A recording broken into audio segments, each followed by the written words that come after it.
on the clock. He's kind of side-eyeing the board a little bit here, and he's probably recalling preparation because, as Danya said, in some positions you quietly play pawn to c6. In others, you need to be in a hurry and play c5. So trying to remember which line requires which move is not easy. And as I say that, Jan has prior variation. I think it's the right start to this game. But both players, Danny, I think they have to be happy because we have a brawl on our hands. Love it. And if you're one of the already more than 100,000 people watching across YouTube or Twitch, Robert suggesting that the pawn moves back to g6 is actually not legal. That was a joke. You cannot move pawns backwards, but that's the point, is that you recognize if you're in a position where the best move might be to undo something you've already done, you know you're in for some fireworks. I really like the g4 idea, Robert, not just because it's a pin and an important tactic to point out, but it reinforces control over this f5 square. And one of the other things about these pawns being advanced is not just that they might be vulnerable, but that the fact that they've left this square behind, if g4 happens and somehow this knight gets going, you may end up seeing this square become a topic of conversation as this game goes on. And we often say that if someone has two bishops, what the knights need is good central squares to compensate for that. So, all right, I think we've talked a lot to kind of set the tone about this on this one. I think you guys are probably with me. Maybe we should back out, head over to the other must-win game that we haven't talked about really at all yet. That is Hikaru Nakamura playing the white pieces versus candidates leader, 17-year-old Gukesh Damaraju. I say we go full screen and dive into that one. Well, let's do that. But Danya, I think the first thing that I would like to point out and ask you about is Hikaru's time management thus far. He is playing at a very, let's call it a methodical pace. Do you think that while he's the one who played d4, he's caught by surprise by Gukesh's response? He is caught by surprise, perhaps not by the Queen's Gambit accepted. And I haven't done my deep research yet. I haven't looked up if Gukesh has played the QGA. Definitely wasn't at the top of Hikaru's list. But the move that I think really caught him and me by surprise is this little developing move, bishop to e7 on the fifth move. Now, we have to understand that these Queen's Gambit accepted positions are incredibly difficult to study, much like Italian positions, in large part because of the just amount of different move orders. Black can play a6 and c5. Black can play a6, b5 and c5. Black can play c5 without a6. And Gukesh chooses a move order that's very uncommon. c5 and a6 is sort of a sine qua non of most of Black's modern setups. But Gukesh plays bishop to e7, keeping his options open. That triggered a small think by Hikaru. He develops the knight to c3, and only now does he play the move c5. I'm not going to pretend to even scratch the surface here. I wonder what stands behind this choice. Gukesh might be trying to quickly tuck his king away and maybe play this line without trying to expand on the queen side with a6 and b5. Robert, Danny, I'll need your help here. Also, we see a3 from Hikaru. This is some very, very deep chess. When I think 2750 plus chess, I think bishop e7, knight c3, c5, and a3. This sequence of moves really epitomizes why top-level chess can be so opaque. But maybe we can work together to really investigate this. When you're asking for more translation of 2700 chess, I'll toss it over to Robert first to keep the pecking order on this show correct. So the hierarchy, Robert, I will. A3 is a bit of a high class waiting move to me in some ways, just to kind of keep an eye on this square, and maybe if the tension breaks, you have b4 later on. But your thoughts on the flexibility Hikaru is trying to keep here? It's a really, I would say, kind of quiet approach to the position, perhaps tepid. I mean, a3, in some positions, you are going to take on c5 and push b4. I mean, that actually was what happened in the game between Ding Liren and Hikaru. We transposed to a position similar to this. The queens came off the board.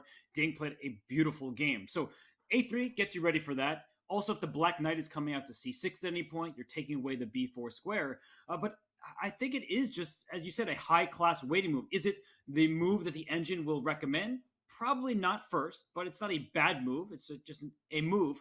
But I do think that black can go forward with the typical plan. Play a6, short castling kingside. That looks like a normal move. But the whole idea here is a6 and b5, because that light square bishop for black, it needs to find a useful diagonal. And the b7 square is fantastic. It has the long scope across the board's longest diagonal. So I think a6 is still the correct continuation.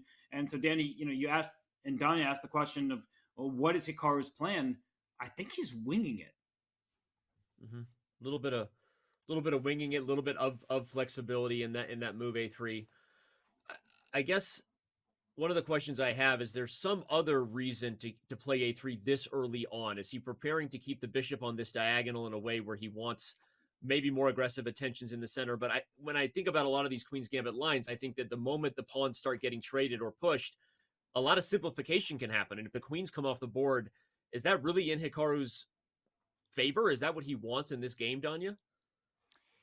Potentially. I mean, an endgame isn't inherently more or less drawish. People have to understand that. You know, a lot of these Queen's Gambit accepted endgames can be actually really dynamic tactically. You can outplay someone in that position, and it can get slightly uncomfortable for Black. You also, of course, could get a an isolated Queen's pawn if Black trades on d4. But I have an interesting comment that maybe will just add to the confusion, Danny and Robert. So please forgive me, but maybe there is a small possibility that Hikaru is aware of this. If Black castles in this position, the current live position, and White castles, okay. When I looked this up in the database, suddenly the game list went from like 10 to 50 plus. What does that tell me? It tells me that this position can be reached through a different move order. Okay, that's nothing to write home about until I clicked on one of the games. It actually can arise with a completely different opening. Watch this. Can we go back to the first move? Yep, let's do it. D4, Nimzo Indian, not D5, but knight F6. Watch this, C4. And I find these transpositions to be fascinating. Knight C3, bishop B4. Now the Rubinstein variation, E3. Okay, people can see where this is going. Short castle. We're following, for example, Serrana versus Deach from the title Tuesday. Bishop to D3, D5. Now in this position, knight F3 is the main move, but A3 is pretty popular these days instead of knight F3. D takes C4. Actually, intermediate move. Bishop takes C4, bishop E7, knight F3, C5, castles kingside, and A6. And we get exactly the position which is currently on the board because both players have just castled. So maybe Hikaru is aware of this position, but through a different move order that he studied. It's really hard to say, but he is adhering on a general level to his strategy of just getting a non-theoretical middle game with a lot of pieces on the board and chances for one side to outplay the other. Love it. I think awareness of those types of transpositions are advanced for a lot of players, but it also shows that in a game like this where he knows he has to keep winning chances alive, more important than ever to have sort of full array. What is the full repertoire you can keep at your disposal to avoid any type of simplification or forcing lines in the Queen's Gambit? So that's fascinating. Good stuff. Do we expect Gukesh to oblige and play A6 and complete the transposition here? You can play A6, you can play Knight C6, but that is such a good point by Danya, and it actually does go to show why Hikaru sat for a think. When Gukesh caught him with a peculiar move order, you have to think, well, what is Gukesh aiming for? Can I get back into familiar territory that I've studied? And this is a moment for Gukesh where I think the engines, they see like three different moves. They all lead to the same idea: A6, Knight C6. You're going to play for this B5 pawn push, and they say it's approximately the same value, but you need to figure out which direction and when it's acceptable. Because actually, Danny, you made this point with the pawn up in A3. There are some positions where White will think about playing pawn to D5 because the bishop can always slide safely on the diagonal. And just to show, like Knight C6, is D5 available? It might not be the most testing move, but because Knight A5 in some positions kicks that bishop away, here the bishop can slide back safely to A2, and we just have a game. So I just wanted to point out that this little A3 move, it did have a purpose. It prepares B4, it gives the bishop room on the diagonal, and it allows for a variety of options. Yeah. Okay, I love it.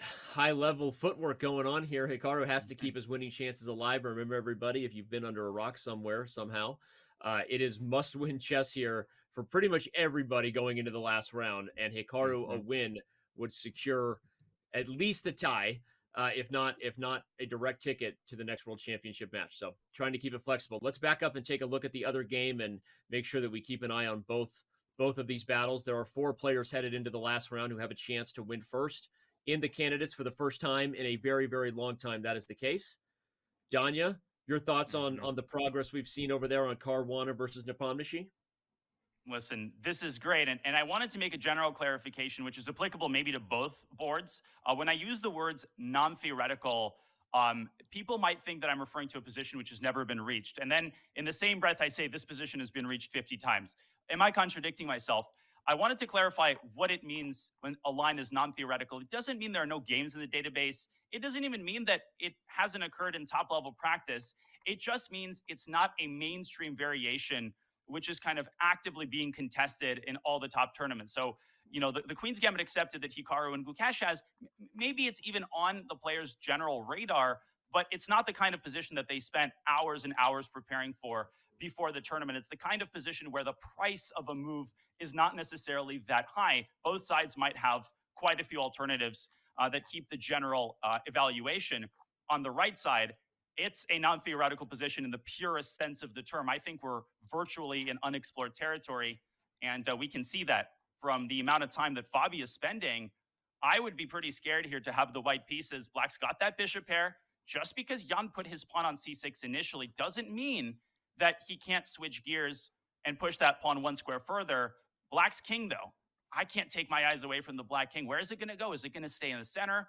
In these positions, the king actually darts to g7 sometimes, and white doesn't necessarily have to play e4. White could play f4 and go after that bishop on e6. It's such a rich position